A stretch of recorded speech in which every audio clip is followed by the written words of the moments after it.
اللہ کے نبی حضرت یعقوب علیہ السلام اور موت کے فرشتے حضرت عزرائیل علیہ السلام کی آپس میں گہری دوستی تھی۔ ایک دن حضرت عزرائیل علیہ السلام آپ کے پاس حاضر ہوئے تو حضرت یعقوب علیہ السلام نے کہا کہ کیسے آئے ہو؟ ملاقات کرنے کے لیے آئے ہو یا روح قبض کرنے کے لیے؟ ملک الموت نے کہا کہ ملاقات کے لیے آیا ہوں۔ حضرت یعقوب علیہ السلام نے کہا کہ وعدہ کرو کہ جب میری روح قبض کرنے آؤ گے تو مجھے اس کے بارے میں پہلے بتا دینا۔ تم مجھے پہلے ہی قاصد بھیج دینا تاکہ میں سمجھ جاؤں کہ اس دنیا فانی سے جانے کا میرا وقت آن پہنچا ہے۔ حضرت عزرائیل علیہ السلام نے وعدہ کر لیا کہ میں قاصد کے ذریعے آپ کو خبر پہنچا دوں گا۔ جب حضرت یعقوب علیہ السلام کا وقت آیا تو حضرت یعقوب علیہ السلام نے دیکھا کہ حضرت عزرائیل علیہ السلام خود آن پہنچے ہیں۔ تو آپ علیہ السلام نے فرمایا کہ آپ نے تو کہا تھا کہ میں قاصد کے ذریعے آپ کو خبر پہنچا دوں گا، مگر آپ نے تو نہ قاصد بھیجا بلکہ آپ خود روح قبض کرنے کے لیے آ گئے ہیں۔ آپ نے اپنا وعدہ پورا نہیں کیا اور روح قبض کرنے کے لیے آ بھی گئے ہیں۔ حضرت عزرائیل علیہ السلام نے فرمایا کہ میں نے آپ کی طرف 3 قاصد بھیجے تھے، کیا آپ کو وہ نہیں ملے؟ فرمایا کون سے قاصد بھیجے تھے؟ آپ نے میرے پاس تو کوئی قاصد نہیں بھیجا۔ تو حضرت عزرائیل علیہ السلام نے جواب دیا، پہلا قاصد یہ تھا کہ کیسے آپ کے بال سفید ہو گئے، دوسرا قاصد تھا کہ آپ کے بدن سے چستی ختم ہو گئی، اور تیسرا قاصد تھا کہ کیسے آپ کا بدن جھک گیا۔ کیا آپ کے پاس یہ تینوں قاصد نہیں پہنچے؟ پیارے ناظرین، اسی طرح ہر انسان کے پاس اس کے آخری وقت سے پہلے اسے کوئی نہ کوئی نشانی ضرور ملتی ہے، مگر انسان جو غلطی اور گناہوں کا ایک پتلا ہے، وہ اپنی غفلت کی وجہ سے ان نشانیوں پر غور و فکر نہیں کرتا، اپنے آپ کو دنیا اور اس کی رنگینیوں میں ایسے الجھائے رکھتا ہے کہ اسے کسی چیز کی خبر نہیں ہوتی۔ پیارے دوستو، اللہ تعالیٰ نے اس جہان فانی میں بے شمار مخلوقات کو پیدا فرمایا ہے اور اس کائنات کی تخلیق کرتے وقت اس کے فنا ہو جانے کی حقیقت کو بھی بیان فرما دیا۔ اس دنیا میں جتنی بھی مخلوقات پائی جاتی ہیں، سب پر موت برحق ہے، سب کو ایک دن موت کا مزہ چکھنا ہے اور آخرت میں اپنے اللہ کے حضور پیش ہونا ہے۔ انسان کی یاد دہانی کے لیے اس دنیا میں کئی ایسے واقعات رونما ہوتے رہتے ہیں، مگر انسان ان واقعات کو نظر انداز کر دیتا ہے اور اپنے کاموں میں مگن ہو جاتا ہے، جبکہ اس کو کئی ایسی نشانیاں دکھائی جاتی ہیں۔ بہرحال ابن منبع کہتے ہیں کہ ایک بادشاہ کو کہیں کا سفر طے کرنا تھا۔ اس نے ملازموں کو حکم دیا کہ بہترین لباس لایا جائے، چنانچہ ملازموں نے کچھ لباس اٹھائے اور بادشاہ کے حضور لے گئے۔ بادشاہ نے بہترین لباس کا انتخاب کیا اور جانے کے لیے تیار ہو گیا۔ بادشاہ نے بہترین سواری کا انتخاب کیا اور اپنے سفر کو چل دیا۔ بادشاہ بڑا متکبر انسان تھا، وہ اپنے سے چھوٹے لوگوں کو ایک چونٹی کے برابر سمجھتا تھا۔ سواری چل پڑی، راستے میں ایک بدحال اور فقیر نما شخص سے اس کا واسطہ پڑا۔ اس شخص نے بادشاہ کی سواری روکی اور اس کے آگے کھڑا ہو گیا۔ بادشاہ بولا، یہ کیا گستاخی ہے؟ وہ شخص بولا، مجھے تجھ سے ایک ضروری کام ہے۔ بادشاہ بولا، ہٹ بدحال شخص، میں تجھ جیسے لوگوں کے منہ نہیں لگتا۔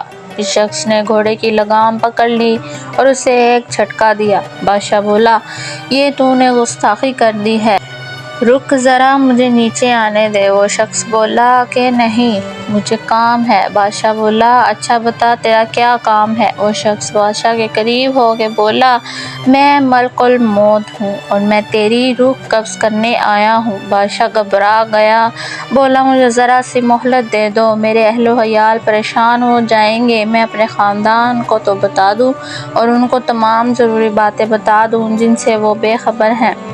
تو ملک الموت نے کہا کہ نہیں، تمہاری مہلت ختم ہو گئی ہے۔ اسی وقت ملک الموت نے اس کی روح قبض کر لی، اور یہ وہ بادشاہ تھا جو زمین پر پاؤں رکھتا تو اپنے ملازموں سے بولتا کہ اپنے ہاتھ رکھو، لیکن اللہ تعالیٰ نے تو اسے گھوڑے سے نیچے اترنے کا بھی حکم نہیں دیا اور نہ ہی اسے گھوڑے سے اترنا نصیب ہوا۔ یہی اللہ کی ذات ہے جس کے حکم سے چاہے وہ بادشاہ ہو یا فقیر، ظالم ہو یا مظلوم، دوسری سانس نہیں لے سکتا۔ اس کے ہاں تو تمام انسان برابر ہیں۔ ملک الموت نے کہا کہ نہ تم اپنے اہل و عیال اور نہ ہی اپنے مال کو دیکھ پاؤ گے، اور اتنا بول کر روح قبض کر لی، اور بادشاہ لکڑی کی طرح زمین پر جا گرا۔ حضرت عبداللہ بن عباس رضی اللہ تعالیٰ عنہ فرماتے ہیں، حضرت ابراہیم علیہ السلام کے پاس جب حضرت اسرائیل علیہ السلام گئے تو حضرت ابراہیم علیہ السلام نے کہا، مجھے دکھاؤ کہ تم کافروں کی جان کیسے نکالتے ہو۔ حضرت اسرائیل علیہ السلام نے فرمایا کہ رہنے دیں، آپ دیکھ نہیں پائیں گے۔ تو حضرت ابراہیم علیہ السلام نے فرمایا کہ مجھ سے دیکھنے کی سکت موجود ہے، تم مجھے دکھاؤ۔ تو حضرت اسرائیل علیہ السلام نے کہا کہ اپنی روح موڑ لیں۔ آپ علیہ السلام نے اپنی روح موڑ لی تو حضرت اسرائیل علیہ السلام نے کہا، اب میرے طرف دیکھیں۔ تو حضرت اسرائیل علیہ السلام کا رنگ کالا اور قد آسمان کو چھوتا ہوا دکھائی دیا۔ آپ علیہ السلام کے منہ سے آگ برس رہی تھی، ان کے جسم کا ہر ایک بال ایسا تھا جس میں سے آگ کے شعلے نکل رہے تھے۔ آپ ایک سیاہ آدمی کی شکل میں کھڑے تھے۔ یہ دیکھتے ہی حضرت ابراہیم علیہ السلام پر غشی طاری ہو گئی۔ کچھ دیر افاقہ ہوا تو ملک الموت اپنی پہلی شکل میں کھڑے ہو گئے۔ حضرت ابراہیم علیہ السلام نے فرمایا کہ اگر کافر کو اس وقت کوئی غم یا تکلیف نہ ہو تو اس کے لیے بس آپ کو دیکھ لینا ہی کافی ہوگا۔ حضرت ابراہیم علیہ السلام نے فرمایا کہ اب مجھے بتاؤ کہ آپ مومن کی جان کیسے نکالتے ہیں؟ انہوں نے عرض کی کہ اپنا رخ پھیر لیجئے۔ تو حضرت ابراہیم علیہ السلام نے اپنا رخ پھیر لیا، اور دوبارہ مڑنے پر آپ علیہ السلام نے دیکھا کہ ملک الموت ایک سفید پوش نوجوان جو کہ انتہائی خوبصورت تھا کی شکل میں کھڑے ہیں۔ حضرت ابراہیم علیہ السلام نے فرمایا کہ اگر مومن کو آنکھوں کی ٹھنڈک کے لیے اور کچھ نہ بھی ہو تو آپ کی صورت ہی دیکھ لینا کافی ہوگا۔ آپ علیہ السلام نے فرمایا کہ مومن اور کافر کی روح قبض کرتا ہوں تو کافر کے لیے انتہائی خوفناک اور جسم کو لرزا دینے والی صورت کے ساتھ حاضر ہوتا ہوں، بلکہ مومن کے لیے انتہائی خوبصورت صورت کے ساتھ اور نرمی و شفقت کے ساتھ پہنچتا ہوں۔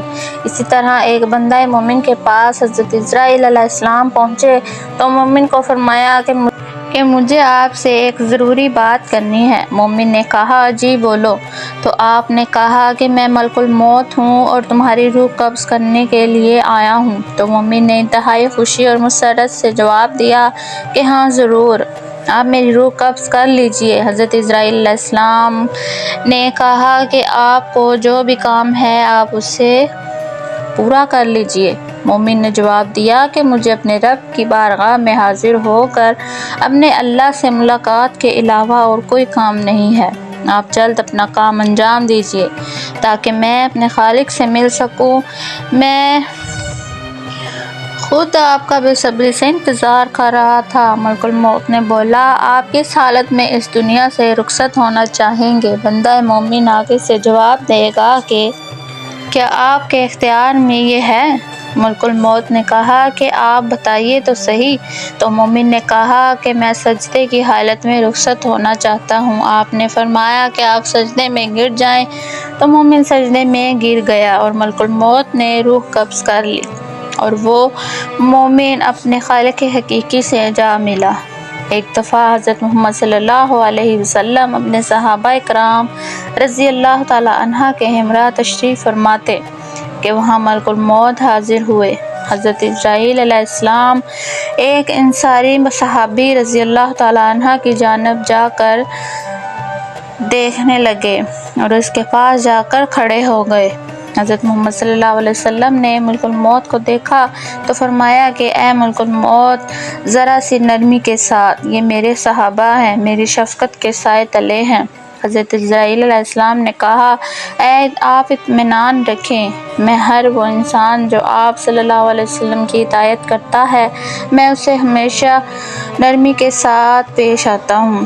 آپ بالکل فکر مت کریں، آپ کی آنکھیں ٹھنڈی رہیں۔ حضرت علی رضی اللہ تعالیٰ عنہ سے کسی شخص نے سوال کیا کہ کیا ملک الموت کسی انسان کی تعظیم کرتے ہیں؟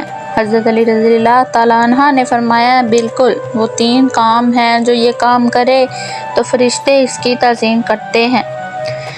پہلا کام جو والدین کی خدمت کرتا ہو، دوسرا جس کے ہاتھ اور زبان سے اللہ کی مخلوق کو کوئی نقصان نہ پہنچے، خواہ وہ انسان ہو یا کوئی اور مخلوق، تیسرا جو اہل بیت سے محبت اور شفقت رکھتا ہو۔ اللہ تعالیٰ نے حضرت آدم علیہ السلام کو تخلیق فرمایا تو حضرت جبرائیل علیہ السلام کو زمین پر بھیجا اور فرمایا کہ 7 جگہوں سے زمین سے مٹی اٹھا لائیں۔ حضرت جبرائیل علیہ السلام زمین پر پہنچے اور مٹی اٹھانے لگے تو مٹی نے سوال کیا کہ اس کا کیا مقصد ہے؟ تو جبرائیل علیہ السلام نے فرمایا کہ اللہ تعالیٰ ایسی مخلوق کی تخلیق فرمائیں گے جو اس زمین پر رہتے ہوئے اللہ تعالیٰ کی عبادت کرے اور اللہ تعالیٰ کے بتائے ہوئے احکامات کے مطابق زندگی گزاریں گے، تو اس کے نتیجے میں اللہ ان کو جنت عطا فرمائے گا اور ایسا نہ کرنے والوں کو جہنم کی آگ میں ڈال دیا جائے گا۔ تو مٹی نے اللہ تعالیٰ کی قسم دی اور رونے لگی کہ مجھ میں اتنی سخت نہیں، میں اس قابل نہیں ہوں، خدا کا واسطہ مٹی نہ لے جاؤ۔ جبرائیل علیہ السلام مٹی لیے بغیر واپس چلے گئے اور سارا قصہ جا کر اللہ تعالیٰ کے کوش گزار فرمایا۔ تو اللہ تعالیٰ نے دوسرے فرشتوں کو بھیجا تو وہ بھی مٹی لانے میں ناکام ہو گئے۔ تو اللہ تعالیٰ نے حضرت اسرائیل علیہ السلام کو مٹی لینے بھیجا تو مٹی نے پہلے آنے والے فرشتوں کی طرح حضرت اسرائیل علیہ السلام کے سامنے بھی اسی طرح قسمیں واسطے دینا شروع کر دیا، تو انہوں نے اس مٹی کی ایک نہ سنی اور فرمایا کہ مجھے اپنے اللہ کے حکم کو بجا لانا ہے۔ چنانچہ حضرت اسرائیل علیہ السلام مٹی لے گئے اور اللہ کے حضور جا کر پیش کر دی۔ اللہ تعالیٰ بہت خوش ہوئے اور فرمایا کہ آج کے بعد آدم کی اولاد کی روح قبض کرنے کا کام میں آپ کو سونپتا ہوں۔ ملک الموت نے کہا کہ آپ نے مجھے یہ کام کیوں سونپا ہے؟ اس طرح مجھ سے کوئی محبت نہیں کرے گا اور نہ ہی میری کوئی عزت کرے گا۔ اللہ تعالیٰ نے فرمایا کہ فکر مت کرو، تمہارا نام کوئی نہیں لے گا، سب یہی کہیں گے کہ حادثے یا ہارٹ اٹیک یا اللہ کے حکم سے فوت ہوا ہے، اور حقیقتاً بھی اس دنیا میں ایسا ہی ہوتا ہے۔